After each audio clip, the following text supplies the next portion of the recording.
Con el doctor Julio Kotler, con quien vamos a hablar un poco sobre la coyuntura política y económica. Doctor Kotler, muy buenas noches, muchas gracias por estar con nosotros en el programa. Buenas noches. Bien, cuéntenos un poco cuál es su perspectiva, cuál sería su balance del actual momento político.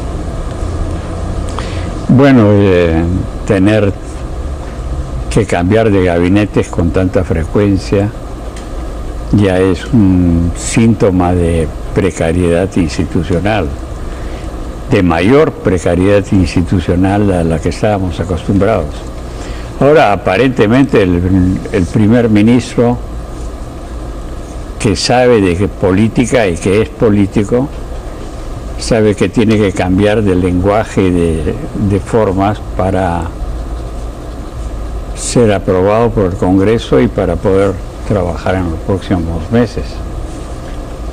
Lo que es bastante positivo.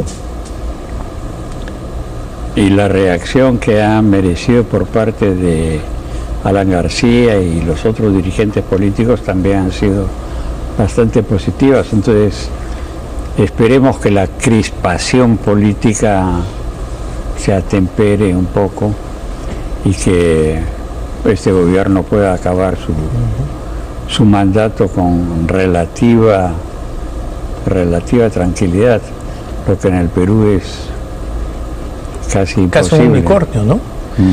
Justamente sobre eso reflexionábamos hace poco, desde el retorno de la democracia en el 2000, la época post-fujimorista, no ha habido ningún gobierno en el cual podamos hablar de una transición, digamos, educada, conversada, consensuada, ¿no? El gobierno de Toledo fue un gobierno muy criticado, incluso en algún momento el expresidente García propuso la vacancia presidencial, ¿no?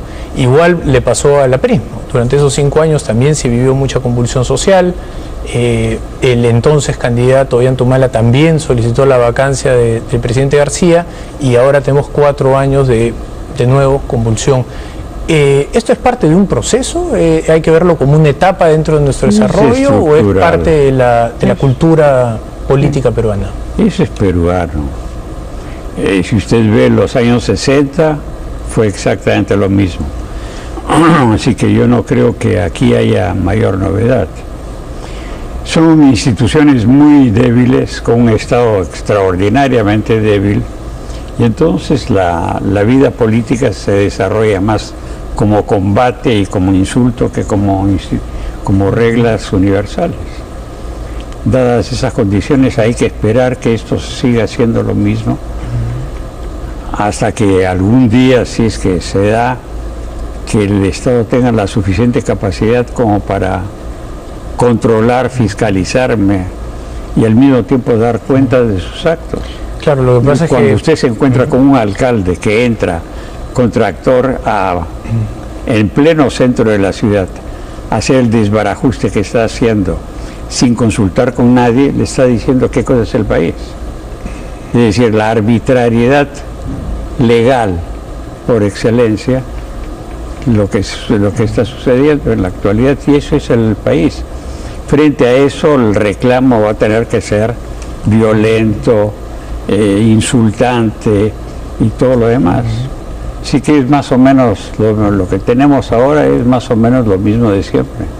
Claro, casi en broma uno decía que los gobiernos en el Perú debían durar nada más que 3 años, porque al 4.º año ya sabemos que comienza el desbarajuste total.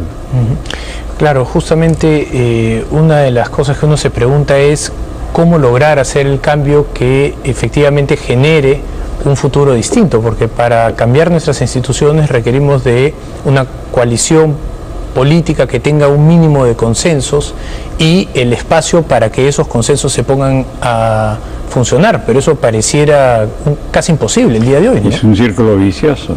Usted tiene un Estado muy débil, lo que compromete que las coaliciones o la vida política sea muy débil, muy frágil, con mucha corrupción, lo que a su vez va a comprometer a que el Estado no tenga mayor capacidad, excepto el mundo tecnocrático que no rinde cuentas a nadie, que puede seguir manejándose la parte macroeconómica de una manera regular. Nadie se mete ahí. Pero todo lo demás, todo lo que tiene que ver con la ciudadanía directamente, va a ser de una precariedad muy grande. Y faltando 15 meses para el cambio de gobierno, ¿qué cosas les queda a ese gobierno por hacer o qué cosa podría hacer ese gobierno en los 15 meses que le faltan? Muy poco.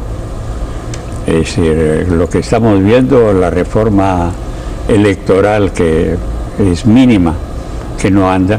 No sé si todavía no nombra al defensor del pueblo. No, todavía no lo nombra y pareciera que tampoco se va a lograr en el corto plazo. No tienen interés por esas cosas.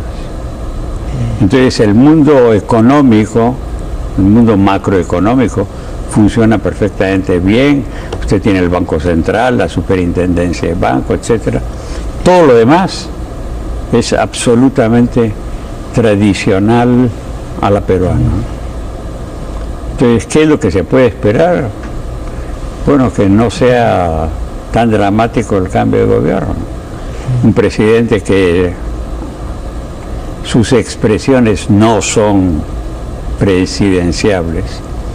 Entonces no da lugar a, mientras que tiene un primer ministro que tiene que hacer tapar los huecos del presidente. Un dato. Ha habido, a propósito de Venezuela, reuniones de expresidentes. No hay peruano. Ningún peruano, sí. Llamó la atención sobre todo por el presidente García, que estuvo en Lima muy vocero, muy abierto a criticar, pero uno hubiera esperado que efectivamente se presente, aunque sea con la firma, ¿no? No, pero se han juntado los expresidentes chilenos. Es decir, Ricardo Lagos con Frei, con Piñera, ellos sí tienen la autoridad moral para decir algo sobre Venezuela. En el Perú no se va a llamar a ningún expresidente para nada, ¿verdad? Bueno, es lo que siempre se ha dicho, es instituciones y figuras muy precarias, y el mismo adjetivo de precario es bastante limitado, pues, ¿no? Para hablar con palabras decentes, porque lo contrario sería caer en adjetivaciones muy fuertes. La semana pasada se presentó el nuevo frente de izquierda, luego también de hecho lo haremos, hablaremos también de la derecha, pero ¿cuál es su opinión de este nuevo frente? Yo no creo que haya ningún frente, hay una conjunción de personalidades que no creo que se lleven muy bien entre ellos y que no creo que llegue a cristalizarse nada. Ahora, pareciera que para ellos lo importante es hacer el esfuerzo de por lo menos tener una unidad, algo de lo que siempre se ha hablado en la izquierda, pero por lo menos como que hay el deseo de tener una propuesta unitaria, ¿no? Sí, siempre ha sido lo mismo. En los años 70, los años 80, lo mismo se decía. Es decir, hay razones estructurales, culturales, por las cuales no puede forjarse, porque es muy heterogéneo, vienen de muy diferentes lugares, tienen trayectorias muy diferentes y tienen perspectivas muy diferentes. No le veo posibilidades, pero lo que me llama tanto la atención es cuánta atención se le dedica a un frente que no tiene mayores futuros. Nunca he entendido por qué los más importantes periódicos de la derecha le dedican tanto espacio a este frente, a criticarlo, a comentar sobre eso, que podría en otro caso ser una noticia de la última página. Pero mucho depende también del candidato que encuentren, ¿no? Porque es que no tiene un buen candidato puede ocurrir finalmente lo que ocurrió con Ollanta-Humala. No hay un buen candidato para ellos. El día de hoy no se avisora uno, por lo menos, ¿no? Yo creo que los candidatos están ya definidos. Nadie se acuerda del general Donaire, ¿no? Correcto. El señor Urresti va a pasar a la página de la memoria de aquí a una semana, ¿no? Doctor, hablábamos de la izquierda. hablábamos de la falta de personalidades. Yo quería preguntarle más bien por el programa. Hay muchas personas que le critican a la izquierda que no se ha modernizado. ¿Tiene sentido exigirle a un grupo de partidos que tienen una ideología muy formada durante muchas décadas, exigirles un cambio en su visión del futuro, un cambio en la visión de cómo se deben de organizar las cosas? Es que se ataca el neoliberalismo, pero no se sabe muy bien qué cosa sería la alternativa. Es decir, dar más Estado, con eso no dice mucho, ¿no? Es decir, que se acabaría con todos los tratados de libre comercio.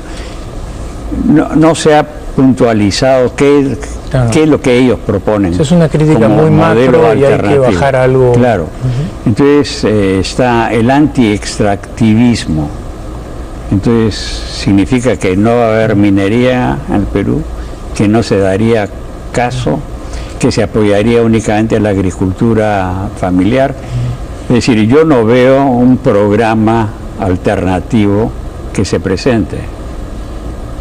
La gran transformación era una propuesta, llamémoslo así, teórica, pero cuando usted tiene que bajar, tiene que concretar cosas. Claro, y ahí yo me imagino que no se pondrían de acuerdo los miembros del frente. Antiextractivismo significaría también, por ejemplo, la paralización de hidrocarburos, gas, lo que por significa supuesto. 65% de la energía en el Perú. Tendría que ser, porque es el antiextractivismo depredador. Bueno, ¿qué significa eso? ¿Cuáles son los límites? ¿Qué es lo que sí se podría hacer? ¿Qué es lo que no se podría hacer? Porque lo contrario, estamos hablando de un estado de ánimo contrario a lo que hay. Muy bien. Que a mí alguien me diga quién sí está a favor de lo que hay en la actualidad. Claro. Pero se tendría que concretar qué es lo que sí se quiere hacer. Y yo no creo que haya mucha homogeneidad de pensamiento en ese sentido. Ahora, si se le critica a la izquierda la falta de, entre comillas, evolución intelectual, ideológica, también podríamos hacer lo mismo con la derecha. La derecha peruana no cambia. ¿Cómo describiría usted a la derecha peruana? ¿Pero qué cosa es la derecha peruana? No hay un partido de la derecha. No tienen capacidad para hacer eso. Y que sus gremios no son precisamente representativos de una voluntad colectiva. Los empresarios se comunican directamente con los ministerios, no tienen por qué pasar por los gremios. No existe una derecha constituida, existen nuevamente opiniones favorables a una determinada trayectoria política y económica, pero no existe en el Perú ningún partido que pueda asumir el rol de una derecha. Es decir, ¿el PPC o el PPK? No, pues PPC son abogados del Girón Carabaya. Eso es la historia pasada. Esa es la historia de los años 60. Hablar de Acción Popular o todo eso son partidos de la historia, incluso el APRA. Entonces, ¿la propuesta de Pedro Pablo Kuczynski? Bueno, sería lo más capitalista moderno, pero ya ve que no logra tener una mayoría. Pedro Pablo no es visto con tanta simpatía por los empresarios, porque ellos están acostumbrados a cada uno baila con su propio pañuelo. Entonces las elecciones peruanas, por más que se diga que se ganan por la izquierda, siempre se han ganado por el centro, ¿no? Se han ganado por aquellos que han sabido de alguna manera acercarse al centro, que según algunos cálculos es más o menos 60% del electorado. ¿Cuál sería un partido de centro en estos momentos? Todos se pelean por ser el centro. Pero nuevamente, ¿qué cosa significaría ser centro? ¿Qué cosa significa eso? Me imagino que un modelo que produzca cierto grado de crecimiento, pero que a la vez exista un alto grado también de redistribución. Pero si usted puede hacer eso cuando hay grupos políticos constituidos entre los cuales se pueden negociar o pueden conversar, pero ¿quién conversa aquí con quién? cuando no existen esos grupos. Hay 4 o 5 personas que se juntan y que entre ellos van a negociar y van a ponerse de acuerdo para llevar el país a su nivel. No tiene sentido. Entonces lo más probable es que lo que ha sucedido con los 3 presidentes, en Perú es un caso muy simpático. Los 3 presidentes entran con plataformas heterodoxas, llegan al gobierno, a las 24 horas cambian íntegramente el programa, lo hacen al diferente. Nadie sabe para quién trabaja. Porque nuevamente lo único que hay consistente es la línea tecnocrática de los amigos economistas que tienen un rol determinado y que piensan que con la inversión todo se resuelve. Durante 15 años hemos tenido, 25 años hemos tenido ese tipo de gobierno y ahora se vienen a criticar por qué no hay reformas institucionales. Se han olvidado durante 25 años de hacer las reformas institucionales y ahora le echan en cara a Humala que no ha hecho las reformas convenientes. Sí, eso es algo que se puede no ha criticar, habido esas porque no hay grupos políticos que estén interesados en hacer reformas institucionales. Hablando de grupos políticos, el caso de Tía María, por ejemplo, ahí es claramente una ausencia de operadores políticos desde el gobierno, ¿no? Uno casi tal vez ya exigiría que el próximo mandatario pueda demostrar que tiene cómo operar políticamente en el Perú, ¿no? Algo que no se le exige nunca a los candidatos presidenciales, ¿no? Bueno, es lo que estamos hablando. Aquí no hay partidos políticos. Es decir, cuando a mí me hablan de élites políticas, clase política, partidos políticos, ¿de qué están hablando? Hay que buscar algunos términos que no sea eso, porque confunde. No existen partidos políticos. ¿Pero cuál sería la terminología? Porque por ahí es como en las instituciones, que no es que no hayan instituciones, sino que hay siempre instituciones buenas o malas. Por ahí tenemos una clase política, pero es una pésima clase política. Es que no es clase en el sentido de la palabra estricta, en el momento que usted se encuentra con que las 3/4 partes de los congresistas no son reelectos. Claro, la mayoría son. Entonces, cada vez que usted tiene elecciones, cambia la clase. Una clase es algo permanente, continuo, en la que tiene lealtades al grupo y que tiene una marca y tiene una identidad. Acá no tenemos nada de esto, porque el transfugismo comienza el mismo día en que se sientan en la banca del Congreso. En el término de los 2-3 años, una bancada mayoritaria pasa a ser una minoría. Entonces no existe clase en el sentido de permanencia, y de continuidad y de estabilidad. Bueno, entonces nuevamente es porque son instituciones muy precarias. Además, los partidos políticos no tienen una plataforma. ¿Cuál es la diferencia entre Pedro Pablo Kuczynski y Alan García? Yo no sé. Si no debe ser mayor porque... Es decir, Pedro Pablo es un buen tecnócrata, ¿no? Entonces él sabe qué es lo que quiere, pero Alan García tiene que buscar a su Carranza para que le indique qué es lo que hay que hacer en términos económicos. Y son ellos los que dirigen el rumbo de la nave. Me quedan 2 minutos, no quería dejar de preguntarle por la posibilidad de un outsider. 60 y tantos % de los peruanos, según la última encuesta, todavía esperan uno. ¿Cree que hay espacio para un outsider a estas alturas? No. ¿Hacia dónde cree que van a decantar las elecciones entonces? ¿Hacia los conocidos? Absolutamente, los claro. Sospechosos comunes. Y yo creo que uno puede apostar ya por algunos que tienen mayores probabilidades que otros. ¿La candidatura de una figura nueva, por ejemplo, de un Julio Guzmán o algo por el estilo, tiene posibilidades?